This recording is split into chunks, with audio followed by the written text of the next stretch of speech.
Hi there, this is Stuart Haston. This is Nicole Scott from Mobile Geeks. And here we are at IDF Shenzhen 2014. So this is actually the first IDF in Shenzhen. Previously it's been in Beijing. So I've been to the past 3 up in Beijing, and I have to say this one was a lot busier than all the other ones. This is actually your first IDF. This is my first IDF, and yeah, it's been great. And I think the fact that they moved to Shenzhen actually speaks volumes.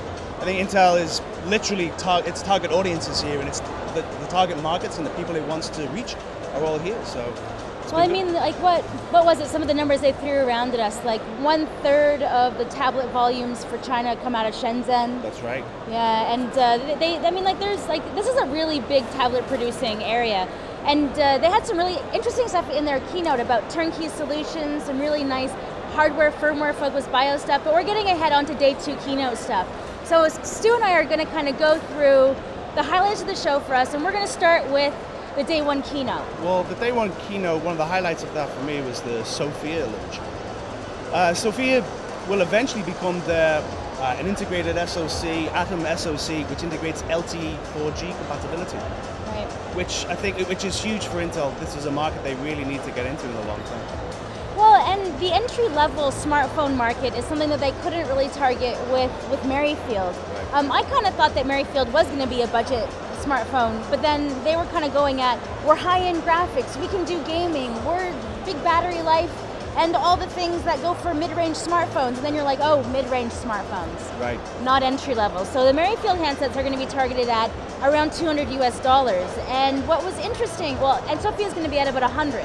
Right, because you can't have that kind of graphics performance on an entry-level handset without kind of paying the price. But it's interesting because they're not actually focusing in on smartphones for the China market yet. They're waiting for Sophia. Not just yet. I mean, it's either going to be the end of this year, but I think probably we'll see it in the channel Q1 next year. Okay, but let's get back to the day 1 keynote. Right. And when we actually saw Sophia live in action. This is an operating system. And it is actually functioning on Android. 4 months with working silicon. We're on schedule to have this product in market at the end of this year. There's a series of products scheduled after this. The next one, this one's with 3G. The next one will have LTE. We'll continue to advance the LTE capabilities and the core capabilities in the Sophia product. This is a new product family. We announced it 4 months ago, and it's real. Hello, YY, and thank you for taking my phone call. I'm calling you on Intel's first 7260 based modem phone, and it's ready for Lenovo checkout. Thank you, Brian. So that's great news. We are very excited about Intel and potentially have accepted to success integrated in our devices. But there is one thing I want to tell you today, Brian. I actually already have your first 7260 phone here. Oh, you do? Oh no. Now I need to talk to some of my development guys if you've gotten one even before I did. One thing we also saw was the announcement of a developer fund of 100 million, which actually got quite a round of applause when it was announced by BK.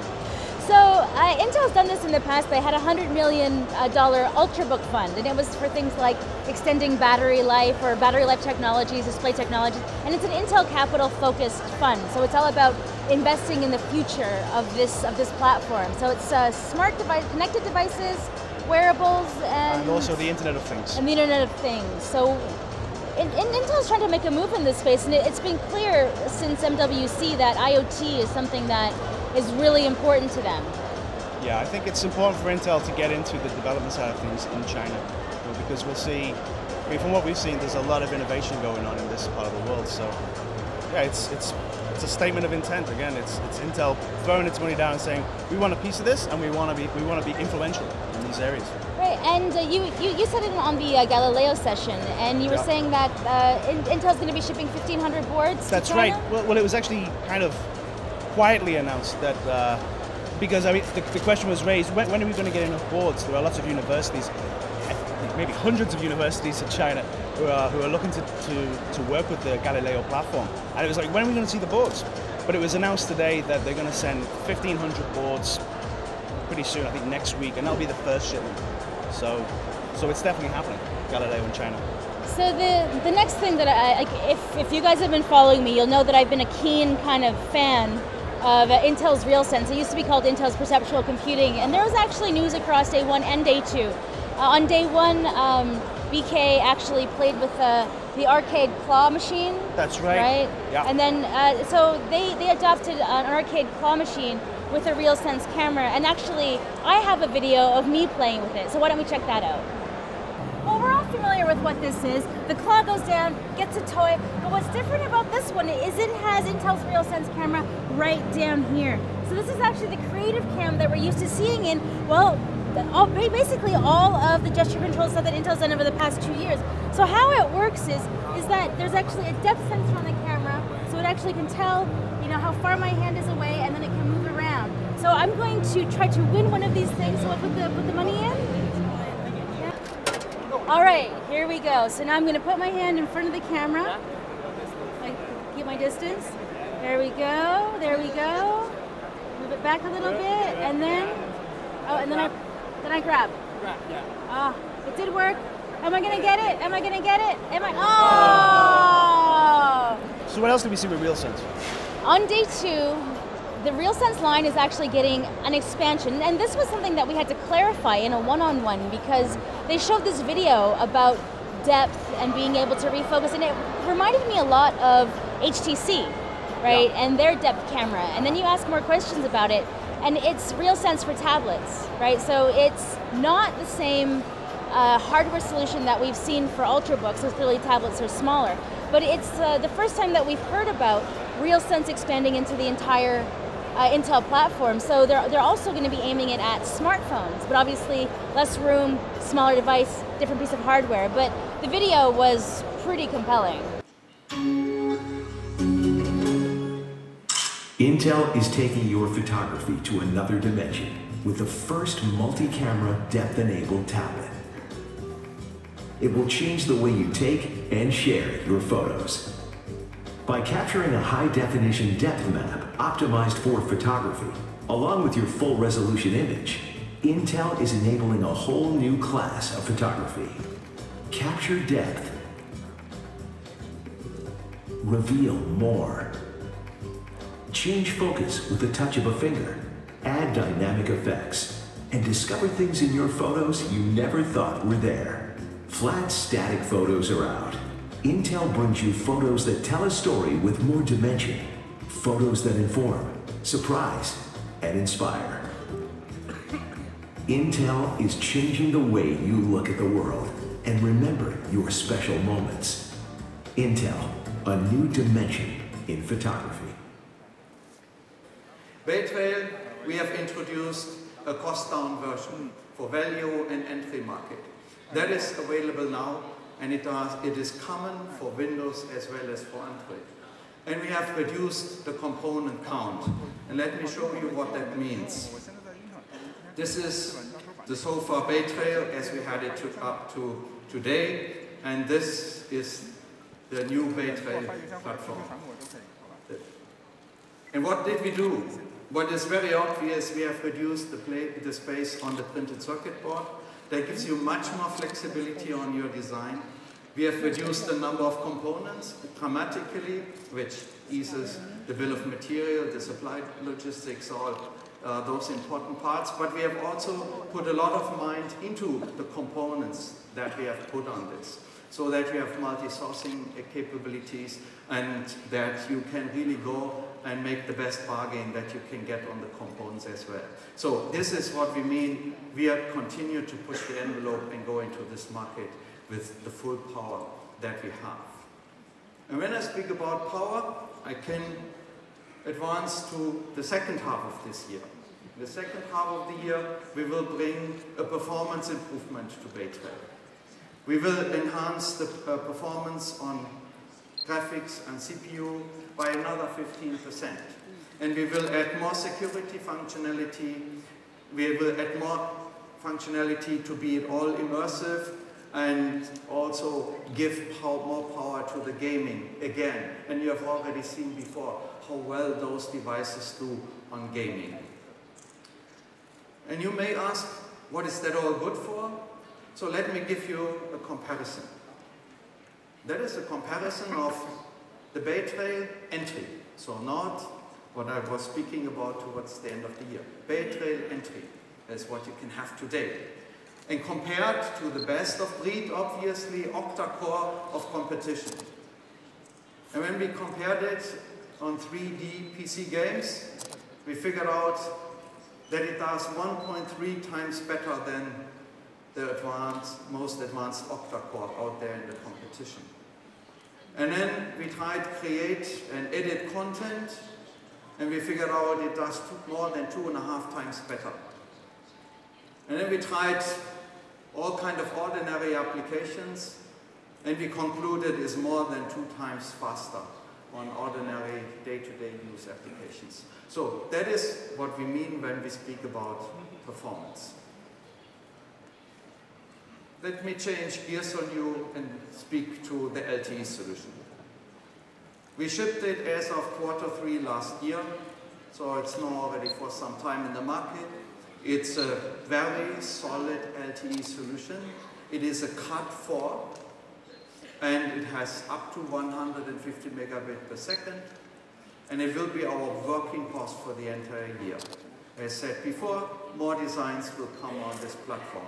It does 15 bands, 3 GPP bands, and with this, it is a true global platform. And yet, we are able to push the envelope further. With the new LTE Advanced 72 generation that comes to this market starting shipping in Q2, we have a Cat 6, we have 300 megabit per second throughput.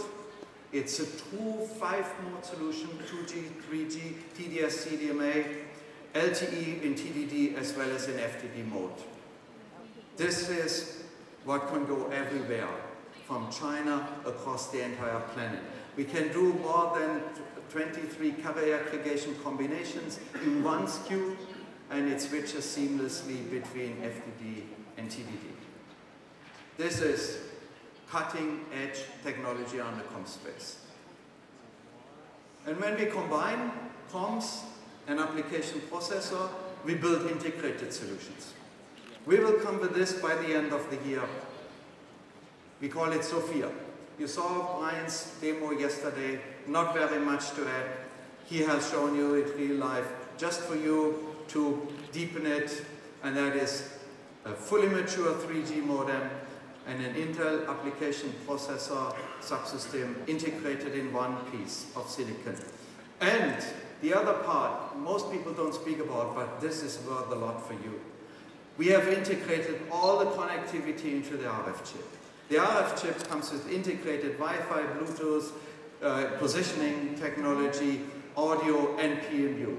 This is the true two-chip for everything solution. Unbeaten and unprecedented in the market when it comes. That is what we mean when we speak about integration. Now coming to our 4x tablet campaign. And when I speak about a tablet campaign, we have colorized for you this chart here. On the left side, you see entry and value SKUs that we have working with our customers. And at the right side, you see mainstream and premium SKUs. And you see there is a distribution in the mainstream and premium, Windows and Android. That is what you're very familiar with. But you see also that we have grown significantly our value and entry SKUs. And there is also Windows visible in that pile here. So we support Windows in all price points. And we have, so to speak, leaped ahead and made available already SKUs for Windows for the very cost-effective solution, which is in line with the Microsoft announcement of bringing free Windows 8.1 update to this market. So what we do is we line up with this and make SKUs available that can spend even down to $99 or $129.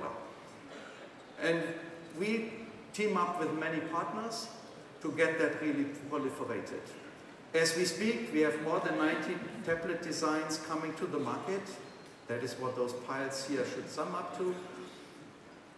And this goes across all price segments, below $100 and up to $500. And we will also bring channel and marketing campaigns. We want to improve this turnkey program drastically. We will come with 2 new master reference designs. We will put all our mind behind the development tools, and Doug will give you a deep lowdown on this later when I'm off stage. And we will continue to certify more and more and more components. We have already more than 100 in that list, and we continue to push this envelope to make life for you easier and easier. We work with more than 100 ISV partners in order to give you differentiated apps. Quality, we will bring also tools that help you ensuring quality when you want to ship into larger markets. Customer support, we will introduce a new online portal. In that portal you will find everything what you need, from specs to online help. Doug will also speak about that later. And of course the brand. And the brand means we will also bring more marketing that helps you, making sure that your devices based on Intel Inside will fly off the shelves. We do an effort to help you selling through. And we will not only do this effort locally, rather we will do this also globally. Intel has a global reseller network.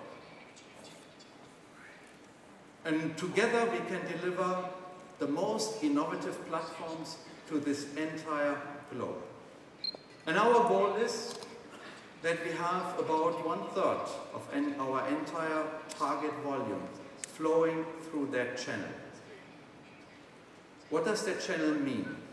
Assume you have this Intel-based tablet. Then we can call on 249 distributors that can help you make a business. And you can count on 140,000 retailers and resellers help you proliferate into this entire consumership of 150 countries. This is what I mean when I speak about teaming up with Intel. And then we take a leadership position. We want to lead on our front foot, and we need you to participate to help us lead the industry in things like 64-bit. We're moving all of our platforms to 64-bit. We've been in this space for generations. Since 2001, we've been delivering 64-bit platforms on the server space. Since 2004 in the PC space. And we're moving into all form factors now with 64-bit. What does that take to get the best experience out of that 64-bit platform? A 64-bit operating environment. Intel is the first in the industry to deliver a 64-bit kernel for Android. We're bringing that to the market. So all of these devices that have 64-bit capability in them now, whether it's Bay Trail, Merrifield, Morsefield, 64-bit capability, will now have a 64-bit kernel running on that. So when you run Android, which is a 32-bit environment, on top of that 64-bit kernel, you're getting the advantages, even in the 32-bit environment, of the 64-bit kernel. And let me show you what I mean. I'll show you an example. We're going to bring up a Bay Trail system, and on the left of the screen, you'll see a 32-bit application, Android application, ray tracer, running on a 32-bit kernel. On the right, you have a 32-bit Android application taking advantage of a 64-bit kernel and the libraries. And you can see the performance difference already without even having a full 64-bit stack. The 32-bit application on the 64-bit kernel is already taking advantage of the performance we're bringing in our platforms and the combination of the software. This is compelling, and we're going to continue to drive this and lead this with you in the industry. The second element is having world-class tools and support. You know, one of the things that's clear is that you want to drive these solutions in the market with velocity and quality. So I'm proud to announce that we're developing and deploying the Device Developer Resource Program, and we're brought it here to China. How did we build this program? We built it with you in mind. We came here to China and sat with the developers, building these devices to drive the requirements into what we're delivering to you. It has 3 key elements: the Resource Center, tools, and then events and training. And let me talk about that. The Resource Center is the one place you need to go to get all this information. We have a single portal that gives you all the information you need to participate and optimize a device on Intel architecture with Android. Nothing hurts the bottom line of a manufacturer more than returns. And this will reduce the number of returns you get for quality issues because you're getting the latest and greatest capabilities on your platform automatically. Now I want Chuck to show us an example of one of those tools and how it'll look when you start participating with it and how seamless and easy it is to take the latest information onto your platform. Chuck? So Doug, one of those tools you were talking about was UBMS. That's Unified Binary Management Suite. And like you said, our developers have numerous components and OSs and operating systems that they can use. So we want to make that nice and simple and easy. So let me give you an example of how we do that. Right here, I've already started a build. Now you can see I've got Intel Bay Trail as my processor. I've got Android as my OS, but it could be any OS. It could be any operating system that we want to put in there. I got a couple other components. I got micro HDMI, and then again, I've got this choice of components over here. So let's go ahead and pick, let's say a Panasonic peripheral. We'll drag that in. And now, like I said before, it had been a lot of work to create that firmware solution, but now we just come up here, we hit build, and in a matter of seconds, our tool is going to take those devices that are unique to that software designer and developer and merge them together and come up with a firmware that's ready to use and deploy. That is fantastic work, guys. That's what we're bringing. That's the kind of innovation we're bringing because we got feedback from you about how you want to operate and how you want to accelerate and raise the quality. You're going to build devices that are going to have special techniques, special capabilities that have great performance expectations. And because of that, we built another tool called the Intel System Studio, which allows you to look deeper into that device and find opportunities to improve the performance of that device. So let's take a look at an example of how this tool can be used to improve the graphics performance on one of these devices. So Doug, now we've got one of our platforms, and we have a movie on here, so let's go ahead and play that.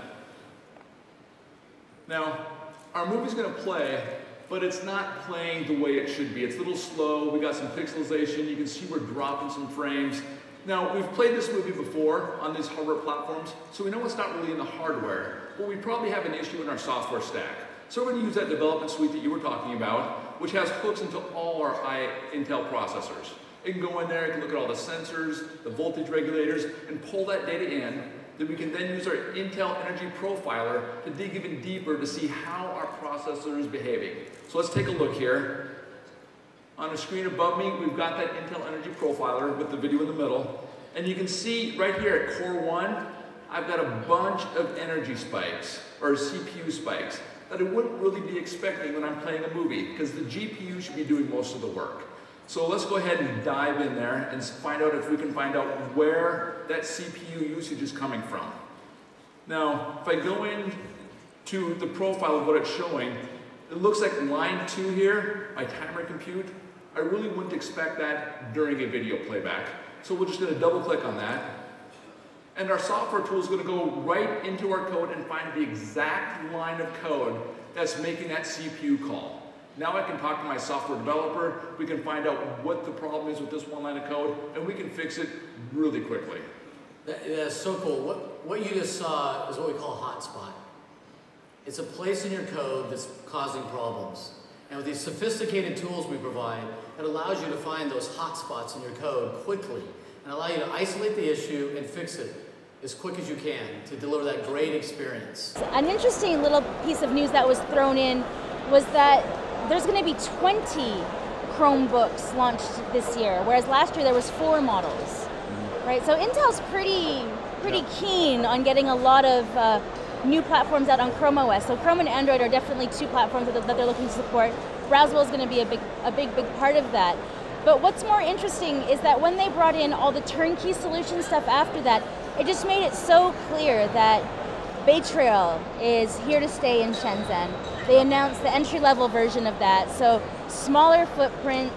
What else was it? It was smaller footprint. Well, I think they're actually trying to do something quite similar to what MediaTek have been doing for years.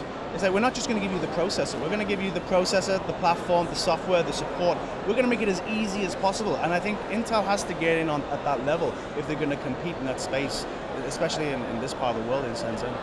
You know, and Stephanie, I can't remember her last name, in the one-on-one was actually saying that a lot of Intel's partners were asking for one-on-one introductions to suppliers here, because as the ecosystem, like Qualcomm, MediaTek, Intel, Marvell, everyone's coming out with reference designs, yes. right? And it's everyone can do it, and it's about having the time to differentiate with your reference design, but also about how are your suppliers going to be able to fill your needs? Because that's where a lot of the bottleneck does happen. So Intel is actually working to facilitate that, and I think all of the major players are. But IDF being based in Shenzhen, I think is kind of Intel's really kind of trying to bolster their presence here, to kind of make it clear to their partners that, you know, the wild west of Intel is kind of here, and they have free reign. Like, whereas before they never really had, or like the tablet division never really had the kind of tip of the hat from the rest of the company to kind of just bullishly enter. Well, one thing I really took from that meeting was that Intel's really trying. I mean, Intel in China now, that they have this kind of autonomy because things move so quickly. The supply chain is so fluid that you have to move quickly. And I mean, these manufacturers, they're connected at so many levels. Some of them are ODMs, OEMs, some of them are SIs, and the way they connect and interact with each other, Intel's really trying to figure that out at this stage. And I think that's kind of the real takeaway I got from Stephanie there today. Yeah, it's a shame we can't show you that interview, but that was actually a really good one. She's been here 10 years in China, and it's only until Bay Trail that they've really said, okay, Intel, China, you're free. Go and just try to make it happen. And that's kind of interesting because everybody's trying to figure out what to do over here. Yeah, and one also very interesting thing that Herman mentioned is like, are there any other markets except for China? And he said, look, well, put it this way, in terms of China, this market, it changes every 6 months. So every 6 months you've got to kind of change the way you do business, and just to keep up with. What did he say? Every 6 months it is a new China? It is a new China, basically. But Intel has some big ambitions in the tablet market. They want 4x. So last year they promised 10 million tablets. This year they promised 40 million. The one thing that we never really got an answer was, did they deliver 10 million tablets last year? Did they actually make it? And We're these not 40 sure. million tablets, who's buying them? What areas? I think basically Intel again is trying to be quite audacious and bold, and they're making a statement of intent. It's like, we're going to do this, we're going to make it work. And I think when you win, we all win together. I think that was one of the slogans they had today. Yeah. But overall, I thought that this was a really good IDF. I thought that the sessions were really good. It was the feng shui needed some work on the layout of the show floor. Yeah, it felt overly busy on the show floor and average, I'd say, in the sessions. Actually, you said it on more sessions than I did. What was the kind of buzz around? Well, come on, this is a city of 17 million people. And how many people are involved in this side of the industry? How many people are attending this event? I think a lot of the sessions were very busy. I also found in some of the sessions that I attended mostly the English language sessions. They had translators, and there were lots of questions and back and forth. It was really good. It was quite exciting. Had an edge to it. So IDF 2014. Yeah, it's been a good 2 days. We're actually going to be sticking around in Shenzhen to go visit Huaqiang Bay, and we're going to be going to Maker Faire Shenzhen as well, which is going to be awesome. Not gonna lie, you guys should all be jealous. So this has been Stuart Haston. This is Nicole Scott. For Mobile Geeks here at IDF 2014.